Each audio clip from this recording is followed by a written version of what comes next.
White Label Classics immediately became a legendary instrumental album that compiled some of the greatest tracks from the golden era of grime. But why was it such an important release, and how did it educate the new wave of grime fans?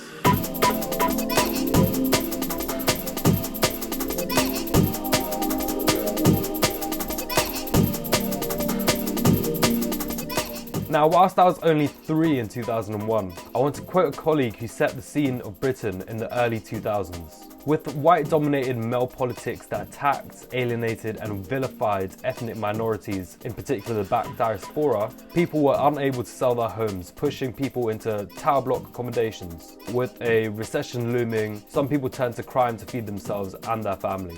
At the same time, in 2001, grime was still a new underground sound that rejected everything its predecessor, garage, stood for. Instead, its cold sounds, heavy bass, hard-hitting kicks and its clanging snares reflected the reality of London. Now, 2001 was also the year a grime group called Ruff Sqwad was founded by Shifty Riders and included Tinchy, Stryder, Slicks, Dirty Danger, Rapids, DJ Beg and Mad Max, with producers such as XTC, Rochi, Wiley and Trim regularly collaborating. Ruff Sqwad, who are a group of friends before they were a group of musicians, formed in Bow E3 in 2001 and regularly bunked high school to produce and record songs. Ruff Sqwad actually started as a street crew. It was a group of loads of friends that was on the street doing what kids do. And what were you listening to back then? Wiley, Dizzy Rascal, because they were all our neighbours, they're all from our neighbourhood. So did they inspire you? I think it's inspirational, yeah. If you see someone that's growing up from where you're from, it's a good eye-opener and it's inspirational.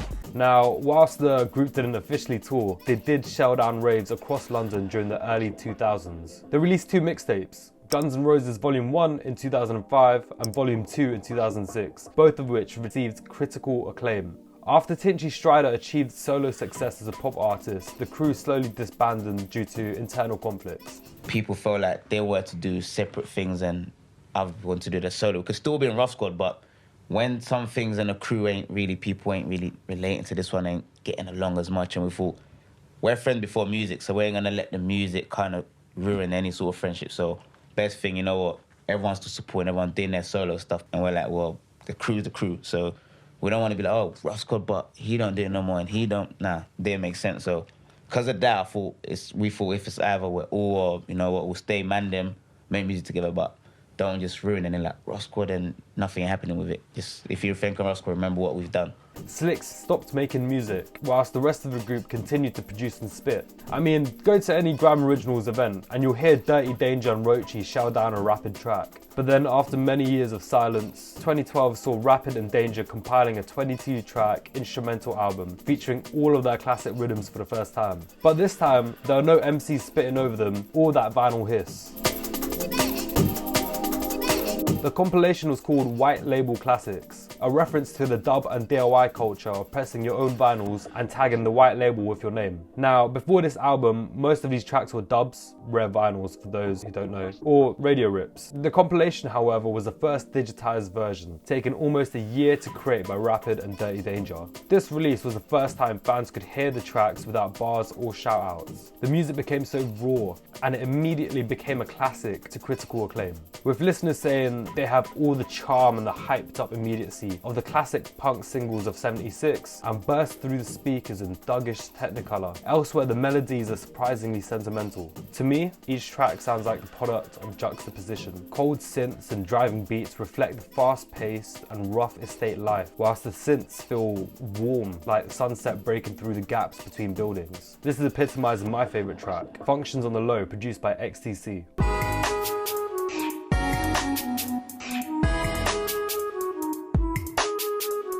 It was made on crack software before school when he's thinking about all the good things in life. He made it in 30 minutes and took it to school where his music teacher praised the gifted producer. The community of grime artists, well, they thought it was sick, but no one wanted to rap over it because it sounded so perfect and beautiful. It has the dark energy of grime mixed with a mournful longing and the deep feeling of hope and optimism. To me, the track sounds like cold but sunny winter mornings, watching the sun rise feeling the warmth from its rays, but the cold is ever present, like a continuous reminder to appreciate the minute energy I'm feeling. Functions on the Low reminds me of brutalist estates designed by Goldfinger, but the community and the unity of the people who live there. To me, Functions is the sound of enduring hope with a reminder of the cold, harsh reality that fuels it. Fundamentally, it became the sound of a wordless emotion for a voiceless generation. It was a new hope for the generation that pioneered the culture and became a new hope for the next generation of grime, when Stormzy became the first artist to ever studio record over it. Shut Up by Stormzy brought in a new wave of grime fans, and a huge percentage of them went and found Ruff Sqwad, bringing in a new fan base and paying respects to some of the originators.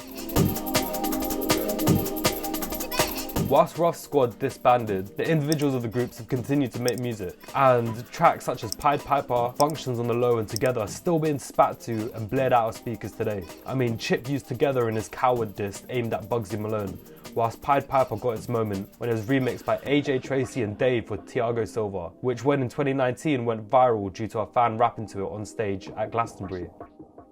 So yeah, why is White Label Classics important and integral to grime? Because each instrumental captured the reality of inner city London without a single word, but with a new sound. White Label Classics will always have a special place in my heart, especially on cold, sunny winter mornings.